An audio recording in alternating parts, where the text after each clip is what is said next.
Boa noite a todos e todas, sejam bem-vindos e bem-vindas às nossas palestras online gratuitas. Então, agora, todas as segundas-feiras, às 19 horas, nós vamos fazer apresentações online com pessoas que são referência em suas áreas.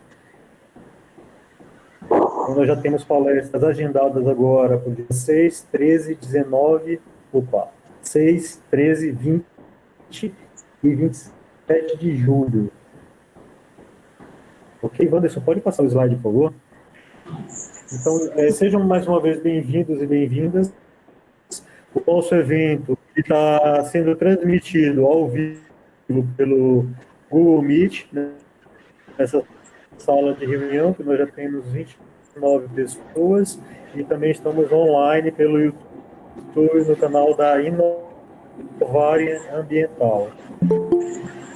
Nós fizemos essa transmissão simultânea porque nós tivemos muitas pessoas interessadas e a sala aqui só permite 100 pessoas acessarem. Então, a gente está com mais de 180 inscritos. A nossa primeira palestra online gratuita no mês de julho, ela vai ser ministrada pelo nosso amigo Wanderson Sampaio. Quando eu falo que é amigo mesmo. Conheço o Wanderson há 22 anos, tenho uma confiança muito grande pessoal e profissional nele, então quando eu pensei em avançar com essa questão de eventos online, um dos primeiros nomes que me veio à cabeça foi o nome do Wanderson. E o Wanderson vai falar hoje à noite conosco a importância dos estudos de potencial malarígeno no licenciamento ambiental de grandes empreendimentos. Então, a gente pensa em obras aí de infraestrutura, as questões de barragens, linhas de transmissão, rodovias, ferrovias, portos, aeroportos, tudo que tem uma interferência muito próxima à região de floresta, eventualmente é solicitado um estudo de potencial malarígeno, que o Wanderson tem toda a propriedade e vai explicar isso com maestria para vocês. Passa o próximo, por favor, Wanderson. Nós temos também palestras confirmadas agora para o mês de julho, que são as palestras de investigação de áreas contaminadas, a importância desses estudos no gerenciamento urbano. Quem vai ministrar também é uma pessoa que é referência na área, é o Dr. Carlos Henrique Jerônimo, um profissional aí de larga experiência, é doutor na área, tem vivência na indústria, então vai poder compartilhar conosco todos esses aprendizados. Estou com uma palestra a confirmar para o dia 20, que é sobre empreendedorismo ambiental. Vai ser uma pessoa do Sebrae que vai ministrar essa palestra. Faltou receber a confirmação e o nome da pessoa para divulgar. E fechando o mês de julho, nós vamos ter uma palestra no dia 27 de julho com a doutora Clara Pantoja Ferreira, que é a maior autoridade da Amazônia em manguezais. E a gente vai fazer essa palestra em alusão ao Dia Mundial dos Manguezais, que é no dia 26 de julho. A palestra vai ser no dia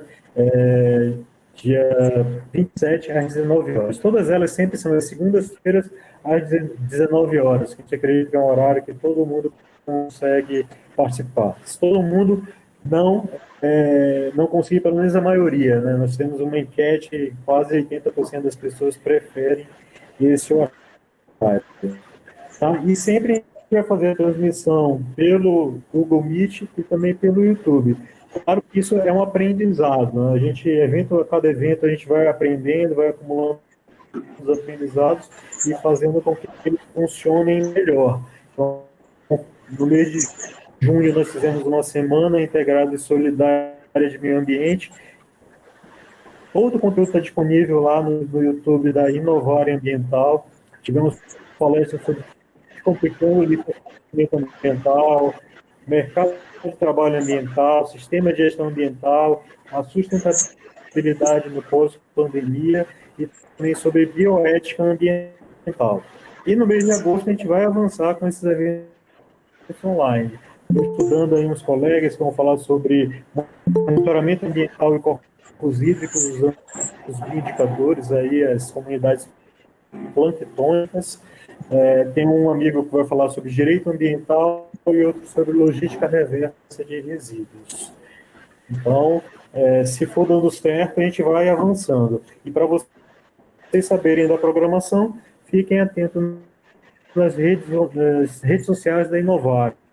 Então, nós estamos no LinkedIn, no Instagram, no Facebook e também agora no YouTube. Tá? Então, podem divulgar, podem adicionar as redes sociais, que todas as informações, quando chegam mais próximo da data, nós divulgamos lá. Os links de acesso e todas as demais informações para o evento. Tá? Os eventos nós estamos fornecendo certificado aos participantes. Então, ao final, nós vamos disponibilizar um link para vocês preencherem a avaliação de conhecimento e avaliação do evento. As pessoas que efetivamente participarem terão acesso a um certificado de participação. Ok? Então, o Wanderson, ele é doutor na área de medicina tropical, de doenças tropicais. O Wanderson, ele, desde a época da graduação, sempre foi um cara muito ativo. Nós somos da mesma turma de graduação, nós temos Ciências Biológicas na UFPA, entramos no ano de 98, e desde lá a gente tem convivido bastante aí no mercado de trabalho. Inicialmente como acadêmicos, depois como profissionais, nós fomos sócios em uma empresa de mesmo nome, que era a Inovare, lá em Manaus. A Inovare de Manaus hoje está inativa, mas agora existe uma Inovare em Belém do Pará e de Belém para o mundo, né? Em qualquer lugar que precisar, nós estamos presentes. Então, Wanderson, não tem muita cerimônia, eu vou deixar a palavra contigo, tu tens aí de meia hora, 40 minutos para fazer a tua apresentação, e após a apresentação a gente abre para perguntas, pegando as perguntas que foram transmitidas para ti através do chat, e também as perguntas tanto do YouTube como daqui do Google, tá? Eu vou ficar interagindo com as pessoas durante a apresentação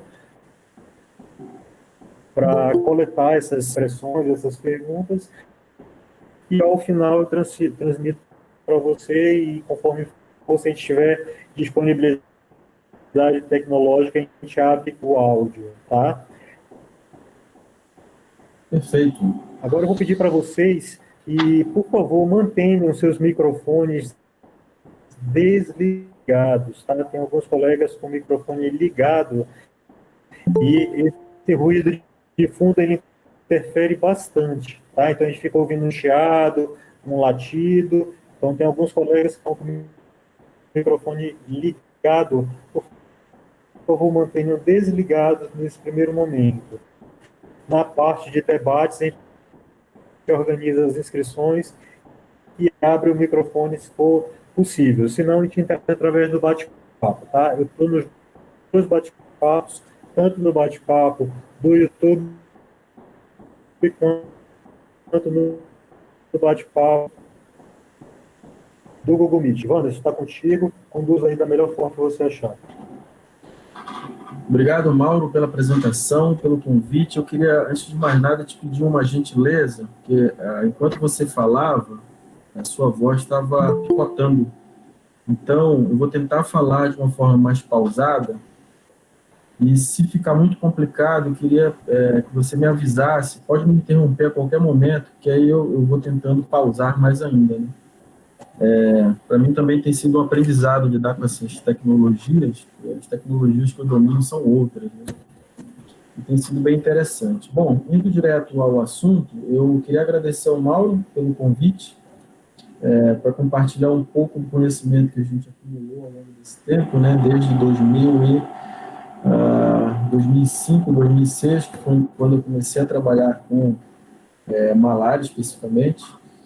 Então, o Mauro já apresentou parte do meu currículo, eu queria falar um pouco sobre isso para vocês terem uma exata ideia de que eu não sou um paraquedista, não apareci agora para falar desse tema.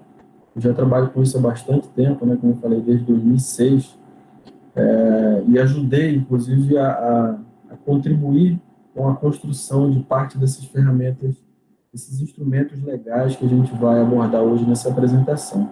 Então, como o Mauro falou, sou graduado em Biologia, eu fiz mestrado ainda na UFPA em Biologia Molecular, e aqui já no Amazonas, doutorado em Medicina Tropical, mas tenho trabalhado ao longo desses anos todos com o controle de malária, né?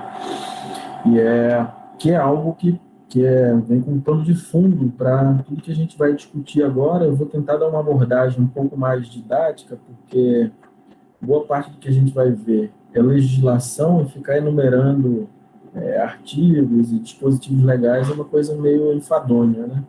Bom, antes de mais nada, para a gente entender como funcionam esses estudos, para que servem, de onde saíram, né, qual a utilidade prática disso, no licenciamento ambiental, e como que isso foi parar junto com o licenciamento ambiental, a gente precisa entender a fundamentação, né, e para entender isso, a gente precisa entender exatamente o que é a malária e como essa doença, as pessoas ficam se perguntando, por que estudo de potencial malarígeno? Por que não estudo de potencial tuberculínico ou de outras doenças? Por que a malária surge nesse contexto de licenciamento ambiental? Bom, a gente precisa, isso é já um alerta para quem está aí buscando uma posição no mercado de trabalho, envolvendo essa questão do potencial malarígeno, e isso é uma área muito promissora, eu diria. Você precisa entender a biologia da doença, né? Como que isso está relacionado, como que o legislador pensou que isso eventualmente fosse estar relacionado. A gente também não vai ficar aqui discutindo a biologia, a fisiopatogenia da doença, coisa que vale, porque também é uma coisa que também, de certa forma, é enfadonha. Mas para quem não conhece, a malária é uma doença causada por um parasita e que é transmitida por um mosquito, que tem hábito predominantemente silvestre. Então, para quem entende o mínimo de biologia, já deve ter entendido que esse mosquito ele tem como hábitat natural as florestas, as matas, e isso já deve ter levado vocês a pensarem que essa é a fundamentação para a decisão de se construir uma legislação específica para a transmissão de malária. Então, a gente começa a partir daí, a gente tem um mosquito vetor que transmite a doença, transmite um patógeno de um indivíduo para outro através da picada durante o repasto sanguíneo. Então, o mosquito fêmea vai lá, pica o indivíduo, tentando fazer se alimentar, né, de sangue para a produção de seus ovos.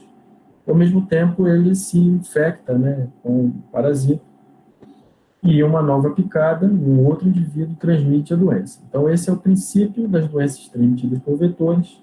E aqui a gente tem um vetor em particular, que é o mosquito, do gênero Anopheles, que é um mosquito que tem um hábito de vida predominantemente silvestre, né? Então, ele vive em áreas de mata. Essa é uma doença que é muito grave, as pessoas que a gente tem um hábito de vida hoje mais urbano e costuma, de certa forma, não ignorar essas doenças que são doenças rurais. Mas a malária ainda é uma doença que expõe pelo menos 40% da população mundial, né? Então uma população, tem uma representatividade razoável na população, no mundo inteiro. Afeta cerca de 300 a 500 milhões de pessoas por ano, né? E leva à morte cerca de 1,5 milhão a 3 milhões de crianças e mulheres gestantes no mundo inteiro. Então, a preocupação com a malária ela vem de longas datas. Na verdade, desde o Egito Antigo já se havia uma preocupação com acúmulos, com corpos hídricos, né, corpos de água. Então, existia uma hipótese de que, a partir daquele acúmulo de água, emanavam maus odores, e esses maus odores seriam a causa da doença, né? Isso, inclusive, deu origem ao nome da doença, que chama malária, derivando da expressão mau ar, né? Então, à época, eles não tinham conhecimento de que era causada por um parasito, transmitida por um mosquito, mas a relação com a água já era bem estabelecida. Então, apesar de não saber que, na verdade, da água emanavam os mosquitos, né, que faziam daquele criadouro, ah, faziam daquele corpo hídrico o seu criador para o desenvolvimento de larvas, de ovos, enfim. E essa preocupação, depois do conhecimento estabelecido, ela começou a se dar em todas as grandes obras ao redor do mundo. Então, aqui vocês podem ver encartes que já falavam que esses mosquitos matavam mais ou eram mais perigosos do que um exército invasor, que a malária matava mais do que a própria guerra, esse é fato, né? Aqui alguns selos remontando à época da construção do canal do Panamá, e ali também existia uma preocupação muito grande com a malária, porque existia um exército de pessoas construindo aquilo, e muitas delas morriam à época. Essa é uma foto que expressa claramente o que é o desenvolvimento na Amazônia, né? O que a gente tem, a forma como a gente tem desenvolvido a Amazônia de uma forma bem precária, né? Então, o que a gente tem são esses assentamentos muito grandes que ficam, como vocês podem observar, às margens das bordas de florestas, né? Florestas desmatadas e geralmente às margens de corpos hídricos também. Então, esse é um ambiente ideal para o mosquito, porque, na verdade, aqui é o hábitat natural dele e aqui ele encontra uma grande fonte de alimentação. Então, quando você introduz aqui o terceiro elemento para formar a tríade da transmissão da malária, que é o parasito, que até então não estava aqui, você fecha o ciclo. Então, você tem uma grande população exposta, uma quantidade enorme de vetores, e agora um parasito circulando nesses assentamentos. Isso foi mais ou menos o que motivou essa legislação toda que a gente vai discutir.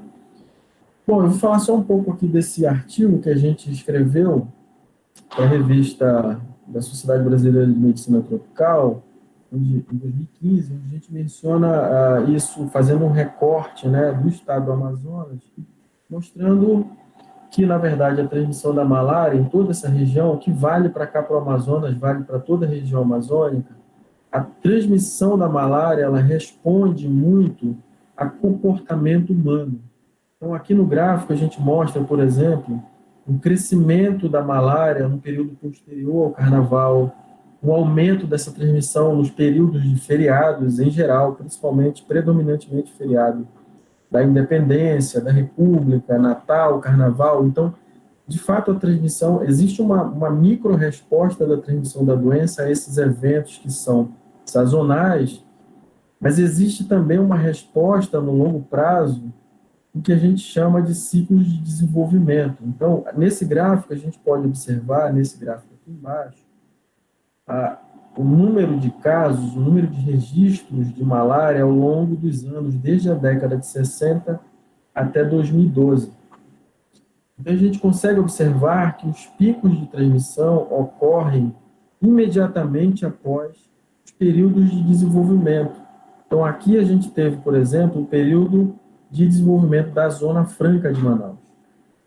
E imediatamente posterior a isso, a gente tem um pico da doença. A razão não é outra, senão pela grande migração de pessoas que vieram em busca de oportunidades de trabalho, mas que habitavam em regiões que, de certa forma, eram precárias, que não apresentavam condições sanitárias adequadas, ou, na verdade, condições permissivas à transmissão da doença. Então, são pessoas que vieram de todo lugar em busca de emprego, em busca de trabalho, oportunidade, mas que eventualmente foram morar em regiões periféricas, próximas à área de mata, em residências que não tinham água potável, que força essas pessoas a irem buscar água em igarapés, em cursos d'água, que são justamente os criadores do mosquito transmissor. Aqui a gente tem um exemplo também do que foi conhecido como terceiro ciclo de desenvolvimento, né, que foi a Zona Franca Verde, onde se estimulou substancialmente, aqui no estado do Amazonas, o desenvolvimento de atividades rurais alternativas, e a principal delas, o carro-chefe, era justamente a piscicultura. A ideia é, a gente tem muitos cursos d'água, a gente tem muito potencial de produção de peixe aqui na região, e a gente tem um público consumidor muito grande. Então, parecia ser a fórmula perfeita, né? Então, se estimulou muito esse desenvolvimento através da piscicultura, porque seria uma forma de produção de proteína que não necessitaria de desmatamento para a produção de pasto, para coisas dessa natureza. Então, parecia realmente ser a fórmula perfeita. Acontece que essa atividade ela é desenvolvida em cursos d'água, em corpos d'água que são também, coincidentemente, o criadouro do mosquito. Então, essa atividade, se desenvolvida sem a devida orientação, ou seja, aquele tanque de piscicultura que é construído pelo pequeno produtor, sem a devida orientação técnica, ele acaba por se tornar um criadouro do mosquito. E ele geralmente constrói essa barragem, esse tanque, muito próximo de casa, exatamente por uma questão também logística, né? Seria mais fácil para as pessoas coletarem o pescado, né, e fazerem toda a logística se isso ficasse localizado próximo de casa. Ocorre que, mais uma vez, ele traz para próximo dele, da família, da comunidade, a principal fonte do vetor transmissor da doença. E isso implicou nesse ciclo que a gente está vendo de crescimento da transmissão da doença, né?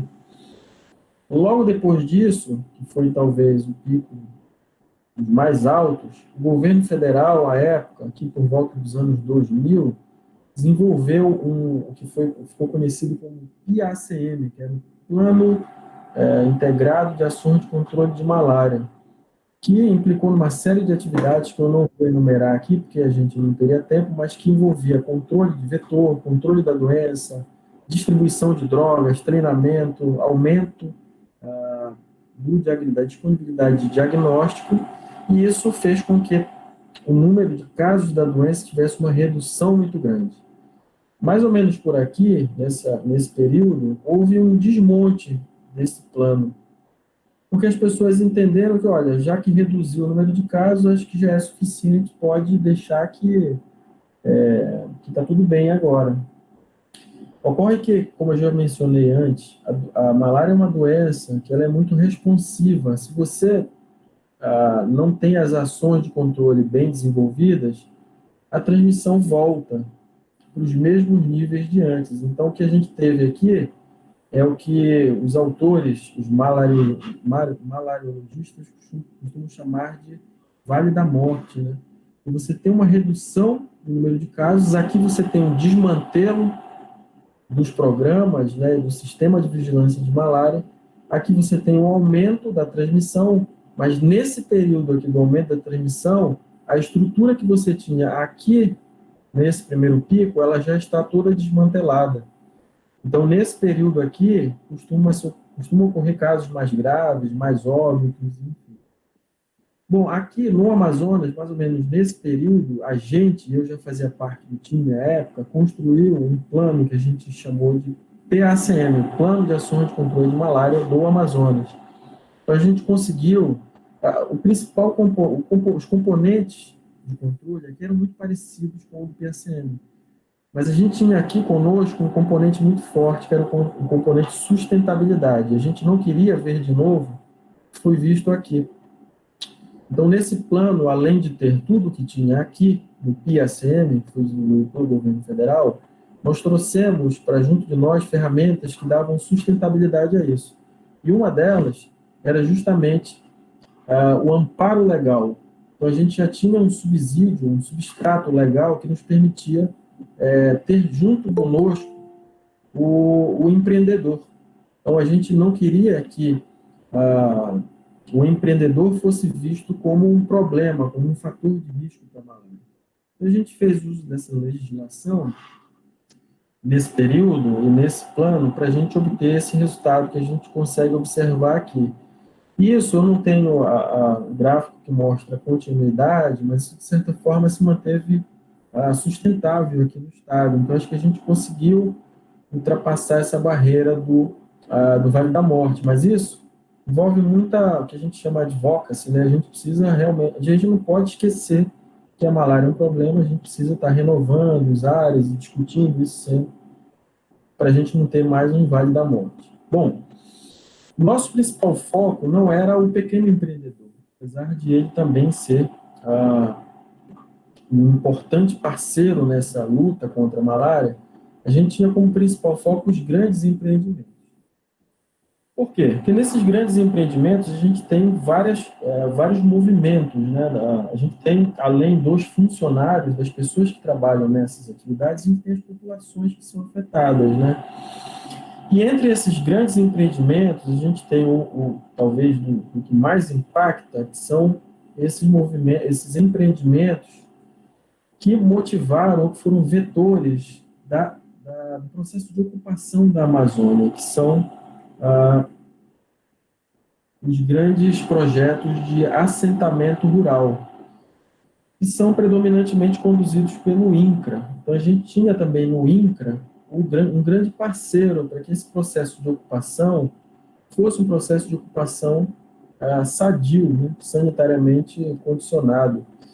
Então, o que a gente observava até a década de 70, 80, 60, eram esses projetos de assentamento onde o assentado ganhava uma terra, um título, e ficava ali ao Deus dará. Então, essas são fotografias da época que mostram esses domicílios que são absolutamente inadequados para a nossa região, por várias razões, né? Primeiro que ele fica muito próximo da área de mata, geralmente muito próximo de áreas de corpos d'água, e eles têm essa estrutura que é de paredes que não são completas, né? Ou seja, ele cria um ambiente perfeito para que o vetor entre naquele domicílio e transmita a doença. E também esses projetos de expansão agrícola, porque o que a gente vê também é isso, um desmatamento muito grande, a gente já, inclusive, isso tem uma publicação do nosso grupo também que mostra claramente essa associação entre desmatamento e malária, ela é absolutamente real. Mas juntos exemplos desses grandes empreendimentos a gente tem desde a época do governo militar, né? A gente tem, por exemplo, as rodovias, né? A principal delas é a Transamazônica, mas aqui a gente tem exemplos também, a gente tem a BR-174, que liga Manaus a Boa Vista e a Venezuela, que foi uma rodovia construída à época, que também teve um grande impacto na vida das pessoas, do ponto de vista social, étnico, né, nas populações indígenas, mas teve também um grande impacto na saúde das pessoas, principalmente na transmissão de malária. Os assentamentos rurais que eu já mencionei, esses empreendimentos aqui que eu vou chamar muita atenção, são as usinas hidrelétricas, que causam um impacto imenso em todos os aspectos sociais, demográficos, ambientais, que não são pauta da nossa discussão aqui. Então, eu vou me pautar aqui pela questão da transmissão de malária e da legislação pertinente, mas isso daria uma conversa de dias, né, se a gente fosse discutir o impacto dessas usinas na região amazônica. Empreendimentos, garimpos, que também têm um impacto muito grande na saúde das pessoas. Um empreendimento que está ligado à construção das usinas e que tem um impacto enorme também são as linhas de transmissão e os gasodutos, né? A gente teve um exemplo aqui no Amazonas que é considerado até hoje o padrão ouro para construção ou para empreendimentos na Amazônia, que são empreendimentos que seguem à risca essa legislação, principalmente essa legislação que diz respeito à transmissão de malária, que a gente, ao longo da construção do gasoduto de Coari a Manaus, que liga o maior produtor de gás da região, que é o Porto Urucu, da Petrobras, a Manaus, esse gasoduto cortou a mata ao longo de muitos quilômetros, passando por comunidades rurais, sem ter absolutamente nenhum caso de malária nos funcionários da empresa. Então, eles tiveram um assessoramento da instituição que eu trabalho aqui, da Fundação de Vigilância e Saúde, nesse sentido. Então, a gente se orgulha muito de ter realizado uma obra que teve um número de casos zero, né, entre os funcionários, então, que é o ideal. Esse é um mapa que a gente não vai discutir a miúde, mas que mostra a distribuição, seria a projeção nos projetos, os PACs, né, ao longo dos anos, de construção de hidrelétricas. Então, vocês podem ver que o número de hidrelétricas que se planejava fazer na região amazônica era realmente enorme, e todos eles, vocês imaginem, né, o princípio de uma hidrelétrica é que você represa uma grande área, você cria um lago artificialmente.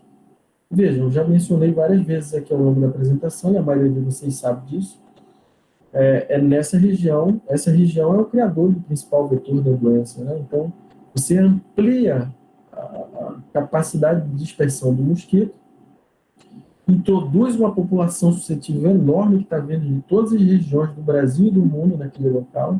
Imagina essa obra, né, com um monte de gente morando em barracas, né? Isso fora a população que vem, a população que que fornece aqueles serviços satélite, né? Você tem a população, os funcionários que trabalham diretamente na construção da hidrelétrica, mas uma enorme população que vem para prestar outros serviços de alimentação, de moradia, enfim, de logística em geral. Então, é uma população enorme que fica exposta a esse risco que também é exacerbado. Essa é uma projeção também das linhas de transmissão em toda a região do Brasil, né? Então, a gente consegue ver que tem também uma projeção para construções dessas linhas de transmissão na região amazônica. A gente também não vai discutir a miúdo. Outros empreendimentos na região da Amazônia que já estão em operação, em construção ou que são planejadas. Como vocês podem observar, eles são muitos e vão toda a região do Pará, Amazonas, Rondônia, Roraima, Amapá. Então, todas são áreas que pertencem fisicamente à Amazônia e que precisam ter essa preocupação, esse olhar para doenças que são típicas daqui.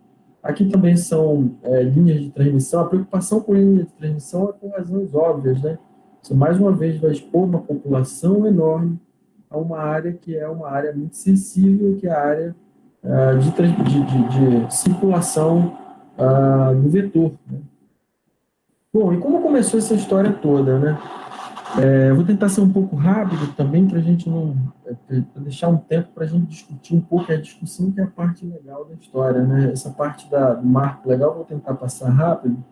Então, tudo começa em 1981 com a construção da Política Nacional de Meio Ambiente, com a Lei 6938, que a gente obviamente não vai ler aqui. Em 1997, o Conselho Nacional de Meio Ambiente cria aqui essa portaria 237, que fala dos procedimentos, né, e critérios usados no licenciamento. O mesmo CONAMA, em 2001, cria uma portaria 286, que fala desse licenciamento ambiental e empreendimento nas regiões endêmicas de malária. Depois, você tem aqui, em 2003, os Ministérios da Saúde e do Desenvolvimento Agrário criam uma portaria interministerial que já trata especificamente dessa questão do licenciamento ambiental no âmbito dos projetos de desenvolvimento agrário. Finalmente, em 2006, a Secretaria de Vigilância em Saúde do Ministério da Saúde lança uma portaria 47, já tratando do tema potencial malarígeno, né? Posteriormente, em 2011, é lançada uma portaria interministerial envolvendo o Ministério da Saúde, o Ministério do Desenvolvimento Agrário e do Meio Ambiente, que fala dos intervenientes do processo de licenciamento. Mas eu queria focar principalmente nessa portaria aqui, que vai ser o nosso objeto de trabalho, tá? Essa portaria de 2014, ela foi construída a muitas mãos, foi publicada pelo Ministério da Saúde em 2014. Ela é um pouco mais pragmática. As outras portarias, os outros marcos legais são, de certa forma, embasamento legal. Mas pragmatismo, ou seja,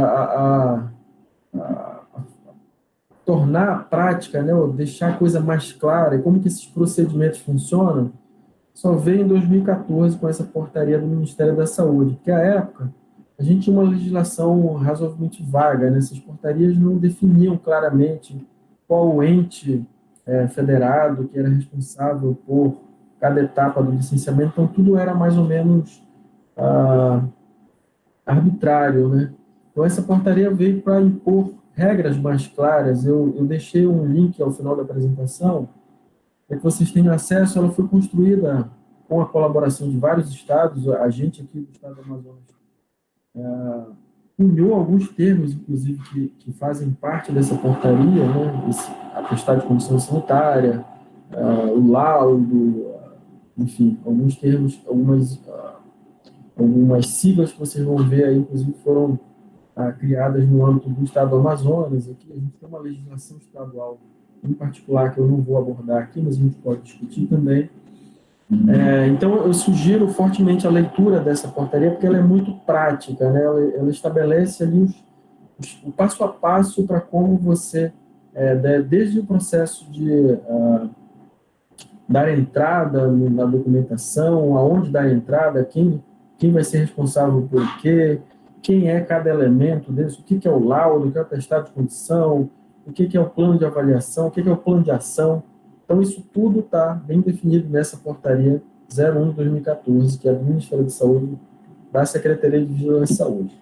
Então, o que ela fala? Ela fala das diretrizes, dos procedimentos, dos fluxos e das competências para a obtenção do laudo de avaliação do potencial malarismo e do atestado de condição sanitária, que são dois documentos distintos, né?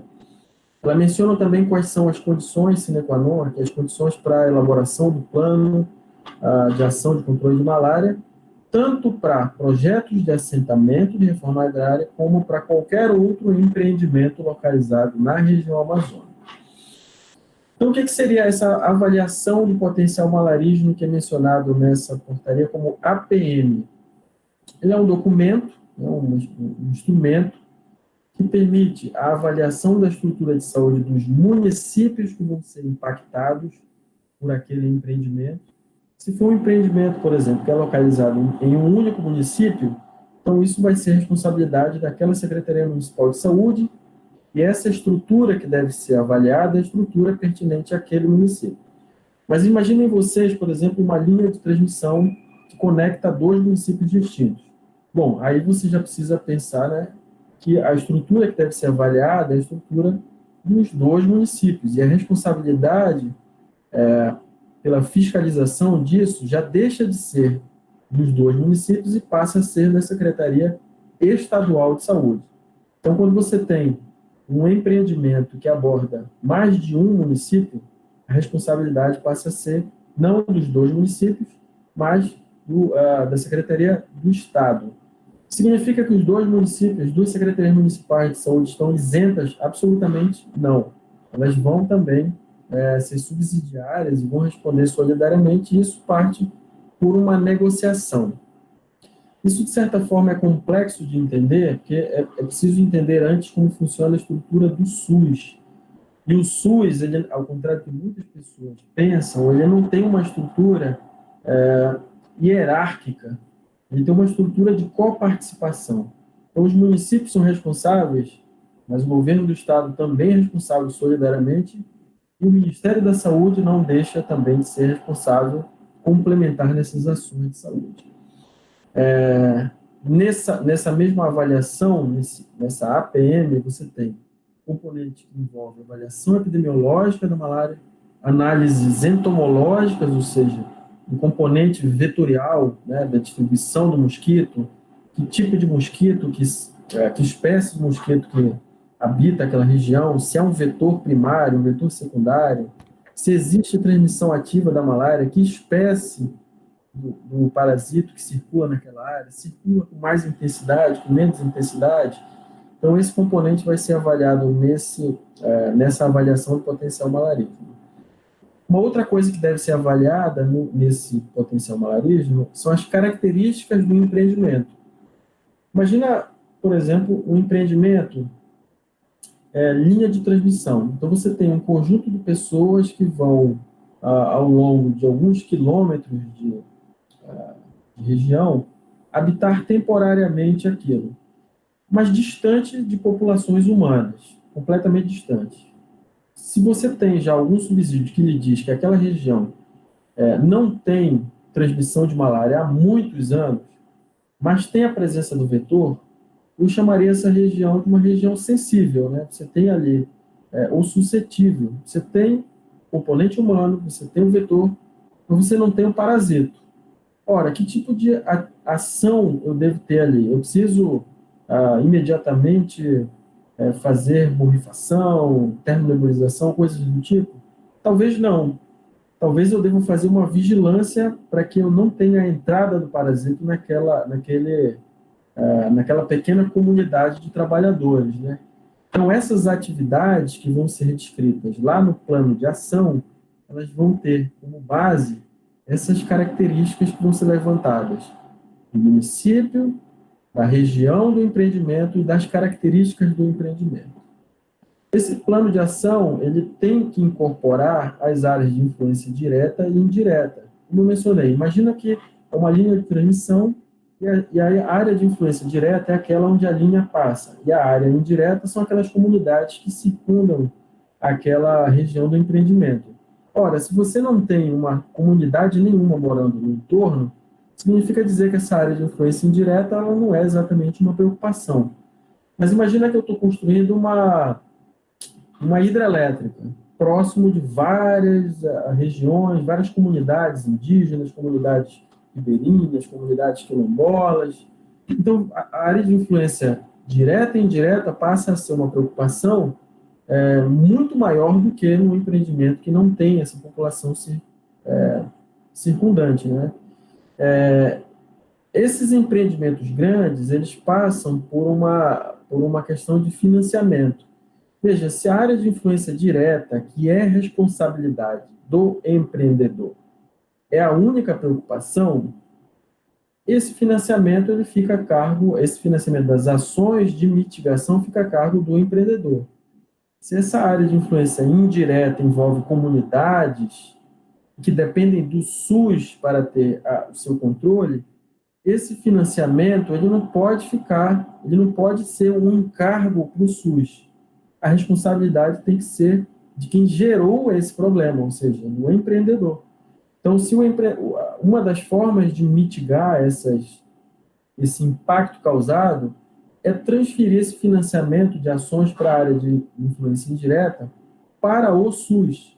Então, leia-se o SUS, o Ministério da Saúde, ou a Secretaria Estadual de Saúde, ou as Secretarias Municipais de Saúde.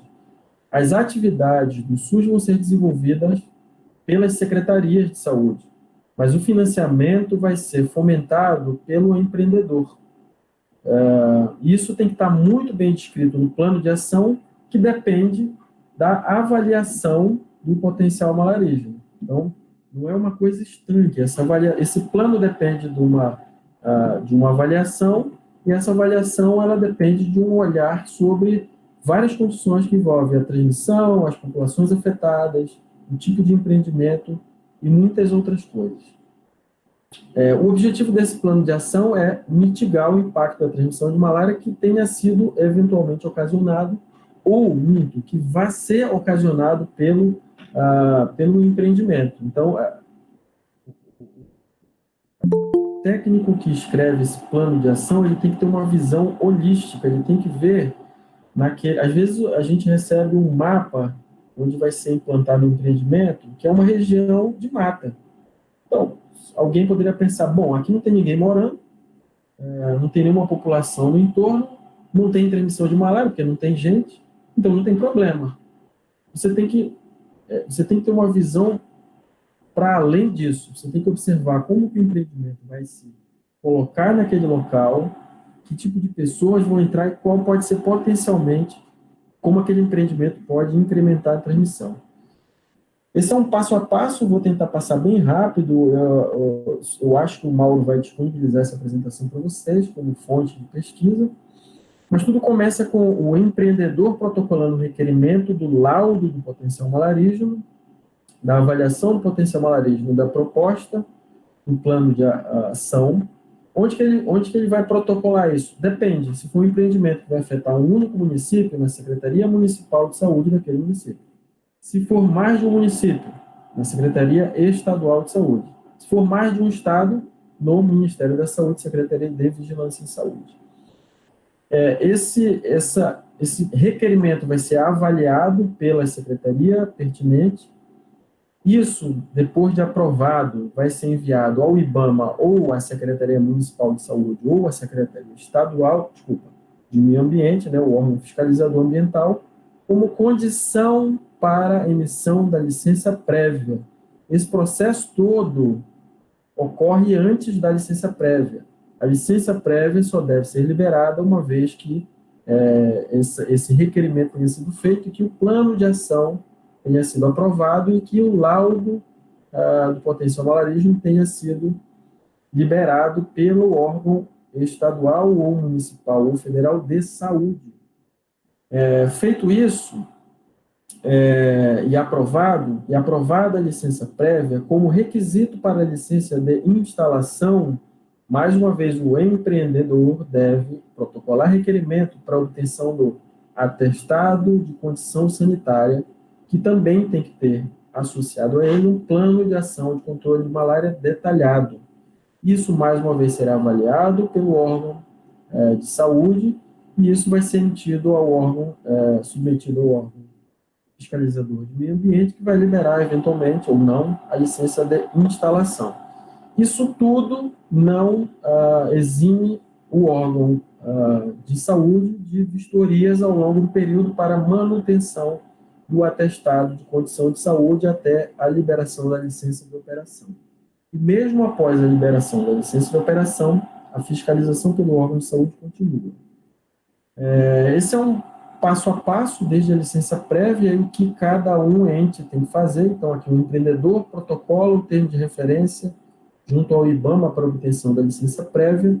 O IBAMA libera ou não, condicionado à avaliação do potencial malarígeno, que também é protocolado pelo empreendedor. Esse APM, junto com o PACM, é analisado pela Secretaria de Saúde, que libera ou não, a depender dessa avaliação, para o órgão ambiental, que vai liberar essa licença prévia.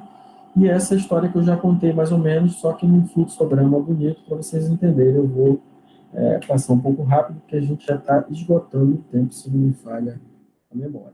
Bom, o que cabe, quais são as ações que geralmente fazem parte desse plano de ação de controle de malária? Bom, entre as principais ações, a gente tem educação e saúde, tanto na área do empreendimento, quanto na área da comunidade do entorno. Porque não adianta muita coisa se você tiver uma comunidade de funcionários, né, pessoas que fazem parte do projeto, bem esclarecida, se a comunidade não é exatamente esclarecida, e em algum momento existe uma relação entre entre essas duas comunidades, né, os trabalhadores e a comunidade do entorno. Isso é uma coisa que é muito interessante, né, a estruturação do SUS nos municípios, porque afinal essa comunidade que passa a habitar essa região, ela precisa de uma infraestrutura mais ampla, né? Você artificialmente aumentou, isso foi o que aconteceu na maior parte dos empreendimentos de grande porte na Amazônia, você duplica, você multiplica por 10, às vezes, a população daquela região. Foi o que aconteceu em Altamira, em Porto Velho, em todos esses municípios do entorno. Então, você precisa criar uma estrutura que dê conta disso. Então, às vezes, o empreendedor, ele subsidia essa ampliação da infraestrutura, fomentando isso, né? Ampliação de unidades de saúde, de postos de diagnóstico, de infraestrutura para controle de vetor. Isso aqui foi muito interessante lá em Santo Antônio, Giral, na região de Rondônia.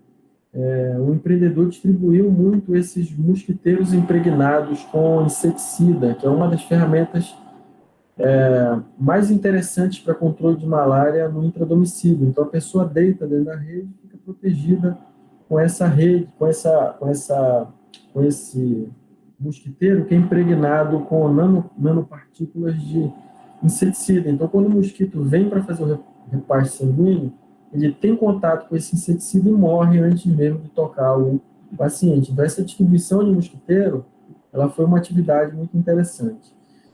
Passar rapidamente para mostrar que, ao contrário do que se esperava, que era com o estabelecimento desses empreendimentos ter um aumento exorbitante do número de casos de malária, a gente observa aqui, por exemplo, que a partir do início do empreendimento lá em Porto Velho, que a gente observou foi que, de fato, a gente teve um pico aqui, mas depois a gente teve um decréscimo. Isso aqui, muito provavelmente, é fruto é resultado desses planos de ação de controle de malária que envolviam várias ações conjuntas entre comunidade e empreendedor.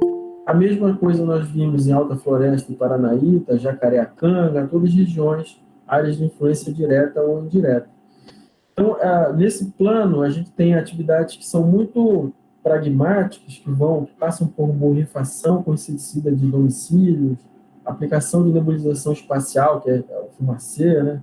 Aumento da demanda de oferta de diagnóstico, de oferta de tratamento para malária, né, com os antimaláricos, as drogas antimaláricas, mas também com a ampliação de recursos destinados para vigilância e controle da doença junto à Secretaria de Saúde. Isso a gente observou muito nesses empreendimentos que a gente teve até então aqui na região da Amazônia, principalmente nesses que têm um controle maior do Estado, né? A gente não observou aumento de casos nessa região, que era uma coisa que a gente sempre espera com isso. Lições que a gente tirou disso, né? A gente observa que realmente esses recursos financeiros são essenciais para que a gente tenha sustentabilidade do serviço. Geralmente, essa ampliação desse serviço é um legado, e que isso não sobrecarregou as ações de vigilância, né? A introdução desses empreendimentos não foi uma sobrecarga. Bom, a gente precisa fazer isso sempre informando todos os entes que envolvem o SUS. Então, independentemente de ser um empreendimento que vai envolver vários municípios e vários estados, cuja negociação entre o empreendedor e o órgão de saúde envolve o Ministério da Saúde, ainda assim a gente precisa envolver todos os entes do SUS. Então, Secretaria Estadual de Saúde, Secretaria Municipal de Saúde, precisa estar ciente de tudo isso. Então, o fluxo dessas informações e documentos passa por todos esses entes que compõem o nosso grande SUS. Eu deixo aqui um link para a portaria, que é a nossa principal ferramenta, que é a portaria número 1 de 2014, da SVS, né? Então, nosso ponto principal de partida. E aqui os anexos dessa portaria que são balizadores para que a gente tenha mais conhecimento de coisas práticas. Eu encerro por aqui a apresentação, vou ver com o Mauro aqui como é que vai ficar a nossa dinâmica, porque eu estourei o tempo, peço perdão por isso, mas é um tema que a gente só arranhou a superfície, que fique bem claro, tá? A gente deu aqui uma amostra grátis muito pequena do que é a avaliação do potencial malarismo. Fazer uma avaliação do potencial malarismo envolve um conhecimento muito holístico sobre doença, sobre comportamento humano, sobre meio ambiente, sobre uma porção de coisas. Isso daria uma especialização de 1 ano ou 2 anos. E foi possível para fazer agora. Então, agradeço a todos.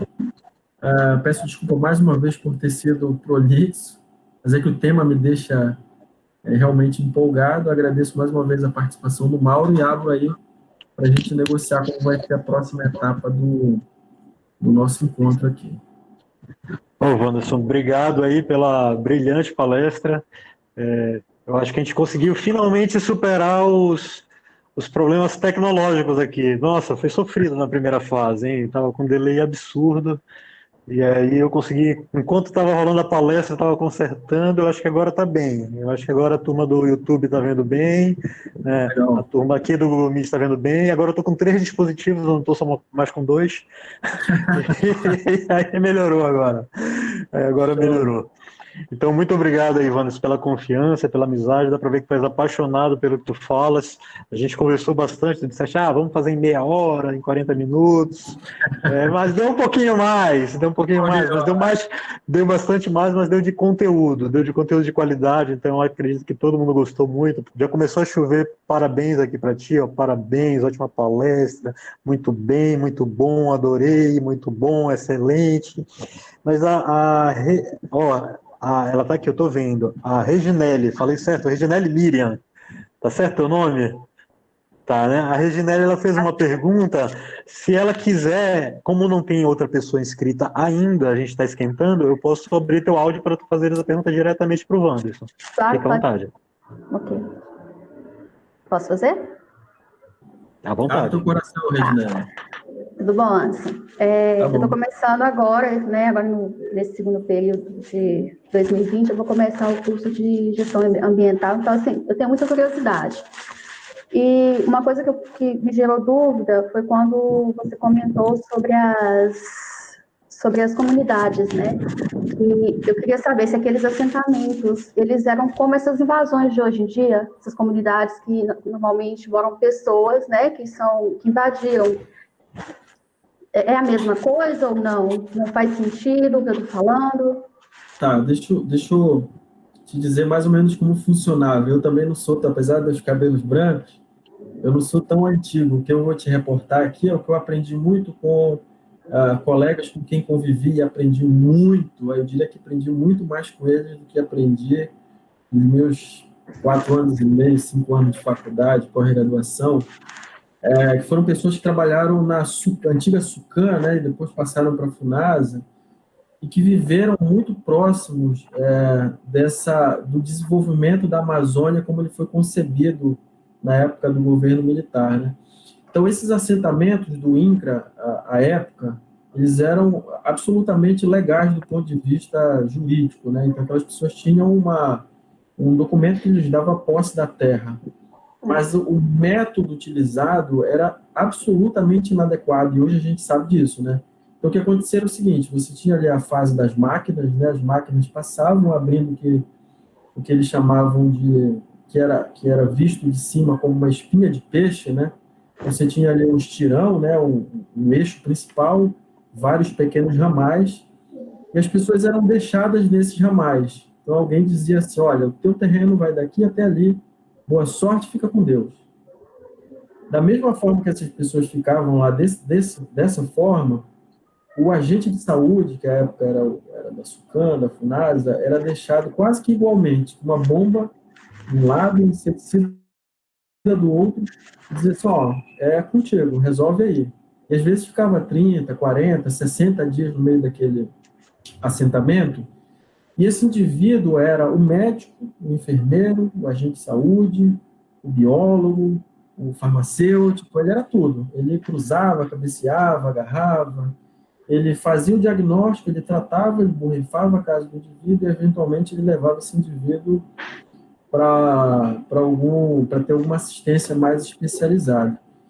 Então, eu diria que, assim, do ponto de vista jurídico, esses assentamentos eram absolutamente legais e são até hoje. Do ponto de vista ambiental, de saúde, absolutamente inadequados.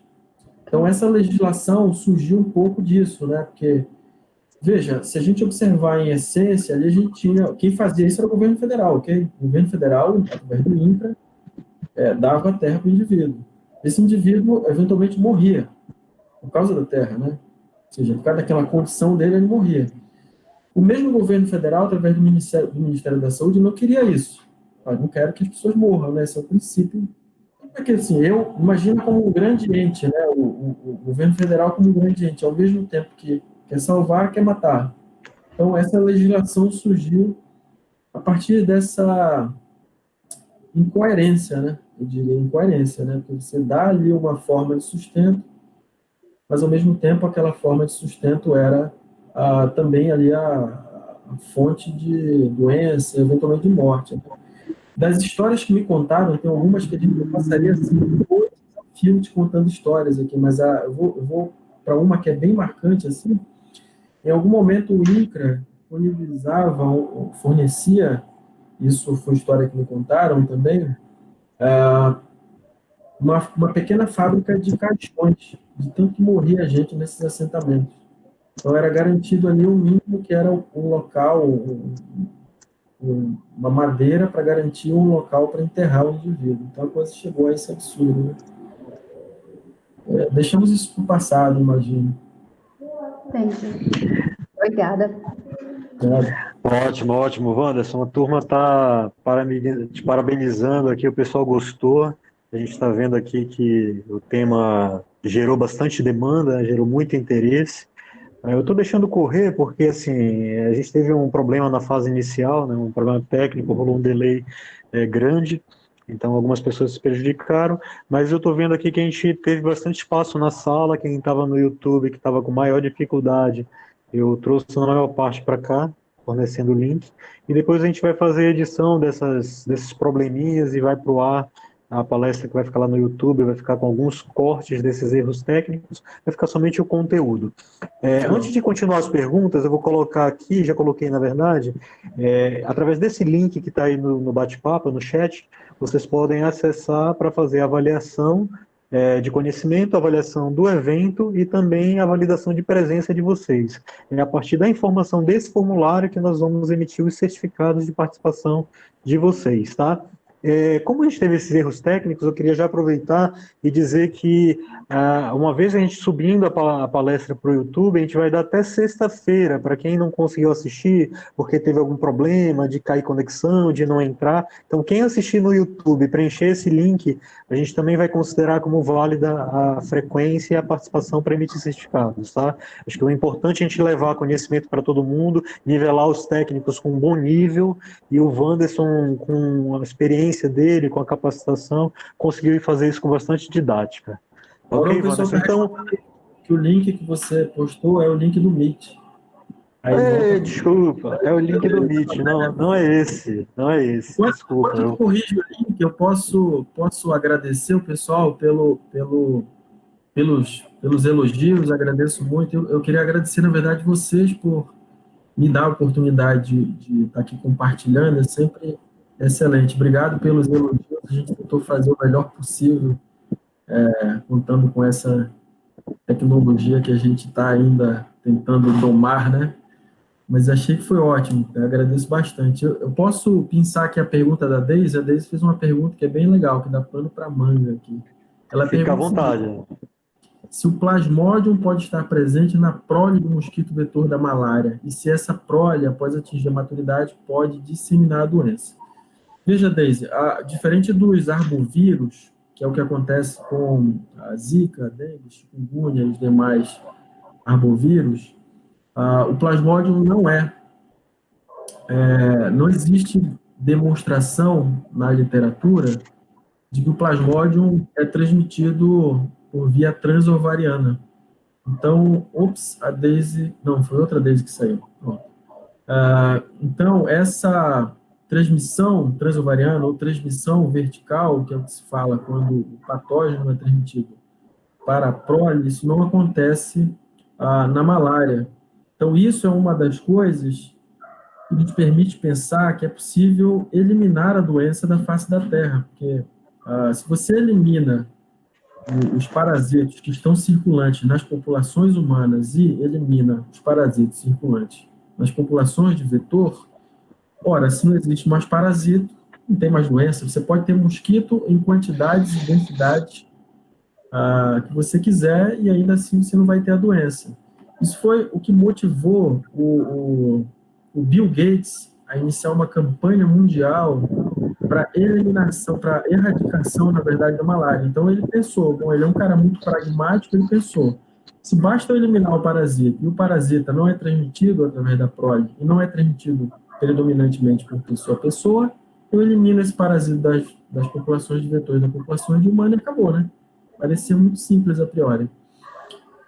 Mas é um pouco mais complexo, porque envolve populações humanas, populações que são negligenciadas, né? A gente está falando aqui de populações indígenas, populações ribeirinhas, populações pobres, que enfrentam, na verdade, outras mazelas que, se não são piores, talvez sejam equiparadas à malária. Mas sendo bem pragmático, a transmissão transovariana ou transmissão vertical, ela não é uma realidade para a malária, existem outras preocupações, claro, isso não é uma verdade absoluta, né?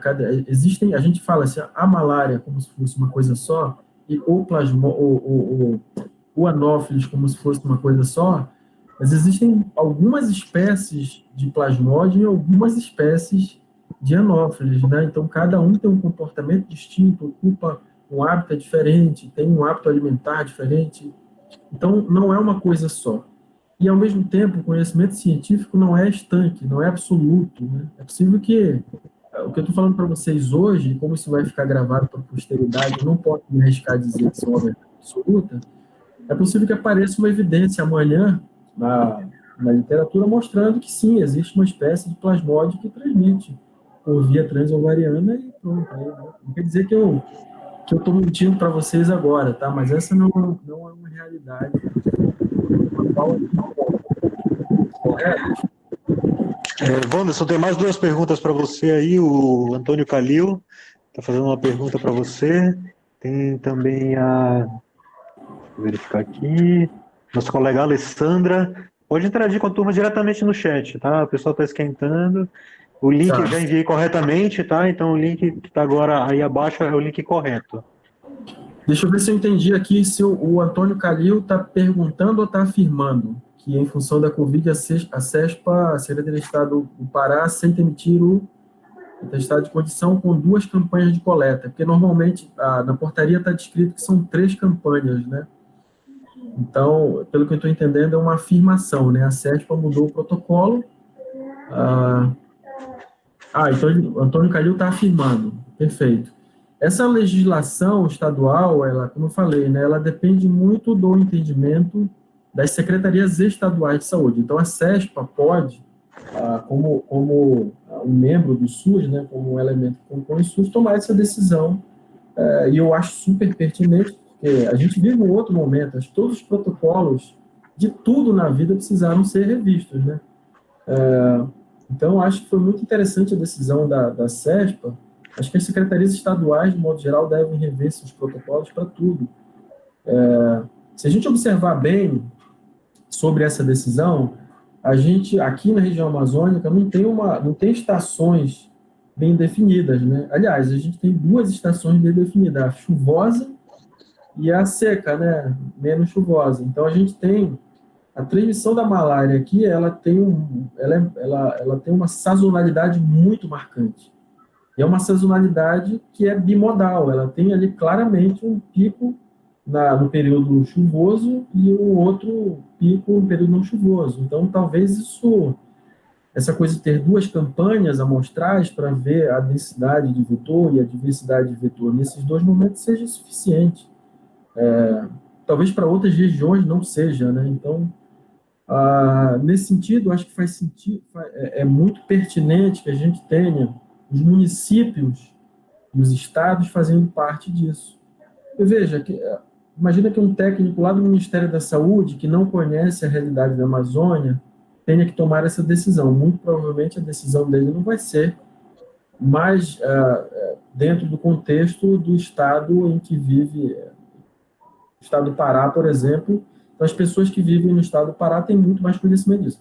O município de Altamira, então, quem melhor para falar das condições de saúde do município de Altamira, senão a Secretaria Municipal de Altamira, né? E assim vale para todos os outros municípios. Então, achei sábia a decisão, acho que valeu. E obrigado pela informação, Antônio. Obrigado pela informação, não sabia não. Muito obrigado. Posso continuar lendo aqui, Mauro? A Alessandra... Sim. Positivo. Tem a Alessandra, tem o Fábio, tem a Alessandra novamente. Alessandra, fica à vontade aí. Me privar de falar, de Alessandra. Boa noite, parabéns, obrigado pela apresentação. A dúvida é se, no caso de licenciamento ambiental de um empreendimento, é o empreendedor responsável por fazer a abertura do processo diretamente na SVS, ou a secretaria estadual, ou isso é feito pelo órgão ambiental licenciador. O protocolo, Alessandra, acho que ficou mais ou menos organizado naquele fluxograma da apresentação. O protocolo tem que ser submetido na SVS, se for um empreendimento que vai envolver mais de um estado, diretamente pelo empreendedor. Então, quem dá entrada no processo é o empreendedor. Lá na SVS, se for mais de um estado.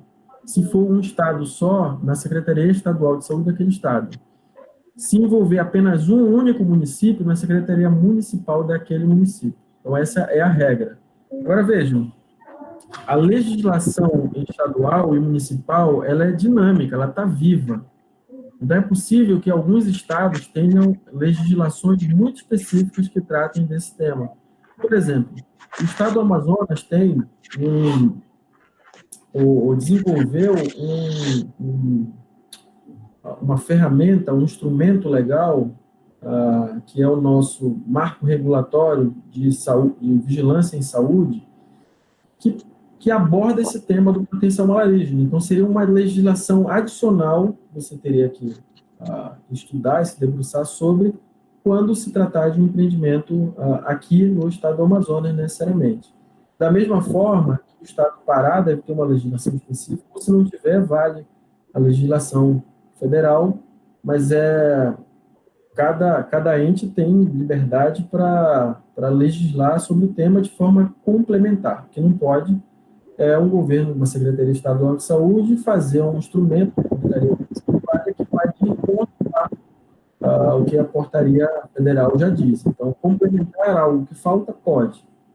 Criar um instrumento que vai de encontro, que contradiz, não pode. Tá? Então, é preciso, quem decidir trabalhar nessa área, precisa estar muito conectado na legislação para não ser surpreendido no meio do processo. O Fábio perguntou aqui, geralmente o empreendedor contrata consultoria para os estudos ambientais para a obtenção das licenças. Nesse caso, a consultoria fica com este procedimento ou o empreendedor responsável. Consultoria. Eu, se fosse empreendedor, não assumia essa responsabilidade, não. Mandava para a consultoria fazer.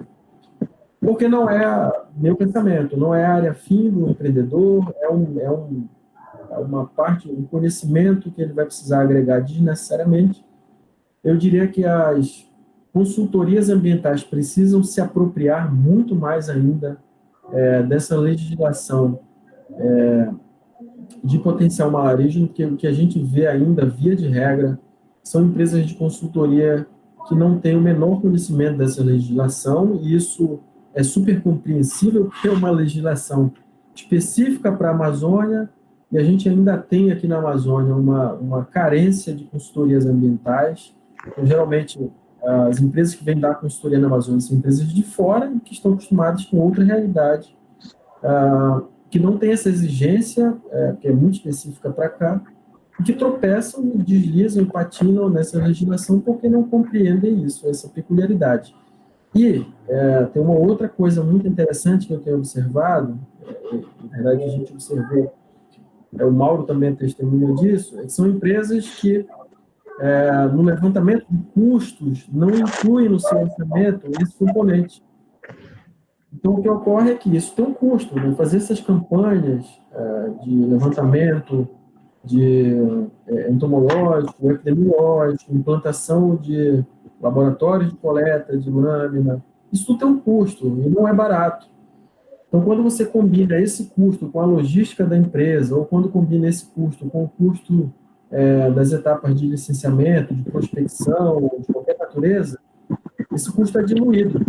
Se você não sabe que esse custo existe e é pego de surpresa ao longo do processo de licenciamento e não orçou esse custo, você muito provavelmente vai tomar prejuízo. Isso tem acontecido com algumas empresas de consultoria que resolvem subcontratar empresas específicas para fazer, ou pessoas específicas para fazer essa parte de potencial malarígeno e acabam eventualmente perdendo dinheiro ou praticando subpreço, né, e acabam, de certa forma, não executando apropriadamente essa etapa. Né?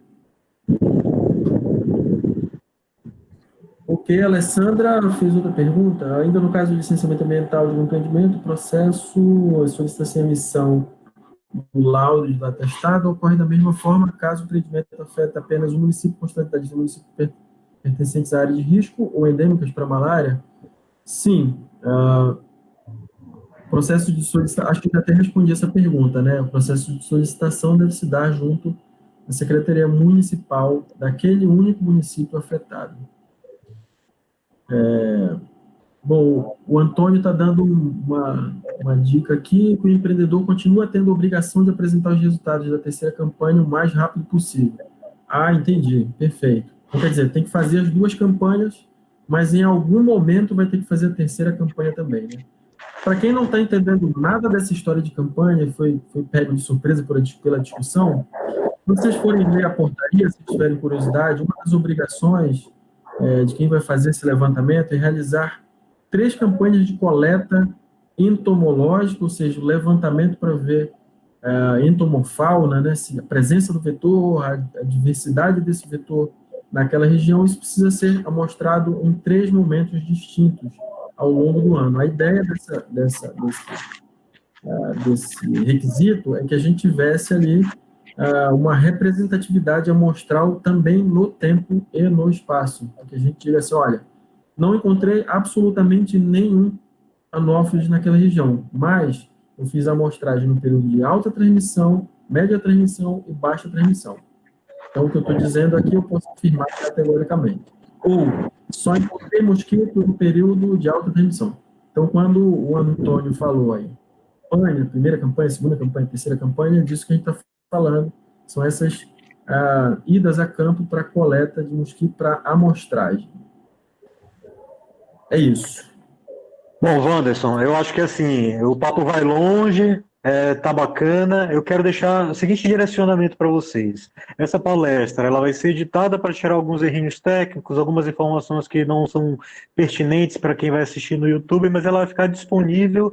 Acredito que amanhã ela já está disponível 100% editada lá no canal da Inovare no YouTube. Então, se vocês quiserem direcionar para o Wanderson alguma outra pergunta, pode fazer lá pelos comentários do YouTube, perguntas, agradecimentos, interações, tudo pode fazer por lá, também pelas redes sociais da Inovare. O Wanderson, ele é um parceiro, ele faz parte, eventualmente, de alguns projetos com a equipe Inovare. Toda vez que o tema potencial malarígeno aparece, eu vou lá no Wanderson, Wanderson, consegue compor esse projeto comigo? Então, é uma pessoa que sempre está muito próxima e vocês podem fazer esse questionamento. A palestra acaba aqui, nesse momento, no Google Meet, no YouTube, mas ela continua depois, né? Eu acho que o importante desses eventos é o network que vocês fazem, né? Vocês viram aí que o Calil entende bastante do assunto, a Alessandra, o Fábio, no caso a Reginelli, ela é uma estudante, mas a gente viu que ela está bastante engajada no assunto também. Então, por mais que seja um evento online, fica também válido no network. O network pode ser através de nossas redes sociais, pode ser através do YouTube. Usem os canais, usem, abusem, porque também é um compromisso. Compromisso não é só prestação de serviço, é educação, capacitação e nivelamento dos técnicos, porque não tem coisa pior que a gente vê o nosso mercado sendo mal atendido por pessoas que desconhecem o tema, fazem barbeiragem. Então, esses temas são muito importantes e toda segunda-feira a gente vai ter alguma palestra. Então, na próxima segunda-feira, a gente vai falar sobre áreas contaminadas, como é que funciona a investigação de áreas contaminadas no gerenciamento urbano. Vamos falar também sobre empreendedorismo no mercado ambiental. Então, toda segunda-feira a gente vai tentar trazer um especialista para tratar um tema enquanto tiver audiência. No momento que vocês deixarem de participar, a gente vê que não faz mais sentido. Mas esse treinamento, essa palestra, nós tivemos muita procura, mais de 180 inscritos, tá? Mas a gente viu que não efetivamente todos participaram, a gente teve uns 65, 70 participantes, o público oscilou. No YouTube a gente também teve um público que acabou vindo para cá, mas eu acho que foi um sucesso, apesar dos erros técnicos, ficam os aprendizados para os demais. Wanderson, brigadão pela confiança, brigadão por ter sido cobaia desse novo formato, que é algo completamente novo para a gente está aprendendo, e é como dá para trabalhar nesse momento, né? Acho que está melhorando, Belém e Manaus passaram por uma fase bastante complicada, a gente está vendo aí os indicadores melhorarem, espero que não tenha nenhum repique e que em breve tudo volte ao normal e a gente possa se ver nos eventos presencialmente, apertar a mão, olhar no olho, sentir a temperatura de uma palestra, porque é estranho dar uma palestra para a tela de um computador, e o Wanderson deve ter sentido isso hoje. Mauro, Vamos, considerações finais. Tem o pessoal reclamando do formulário, mas depois tu vê esse problema técnico, o Mauro vai consertar, tá, gente?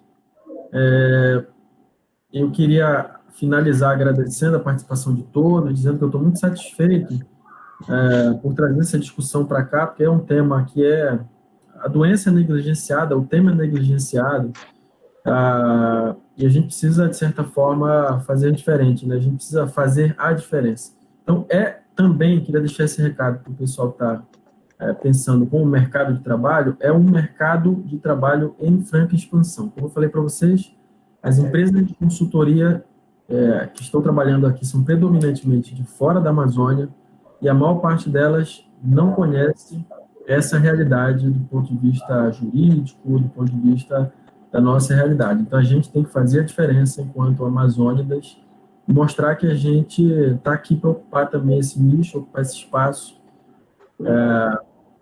e fazer com qualidade, tá? Fazer com qualidade. Só para encerrar, profissionais que podem trabalhar nessa área, biólogos, biomédicos, é uma área que é multiprofissional. Então, a gente precisa, como eu falei para vocês, de uma visão médica, uma visão que envolve conhecimento sobre parasitologia, sobre entomologia, sobre farmácia, sobre diagnóstico, sobre ambiente, sobre legislação. Então, aqui não tem limites. Acho que a gente precisa de profissionais que tenham uma visão muito holística do processo saúde e doença e a relação disso com o ambiente. Então, leiam, dica de leitura, leiam sobre um conceito que chama One Health. Uma tradução ao pé da letra para português seria saúde única ou uma saúde. Isso, vocês eventualmente vão trombar com um tema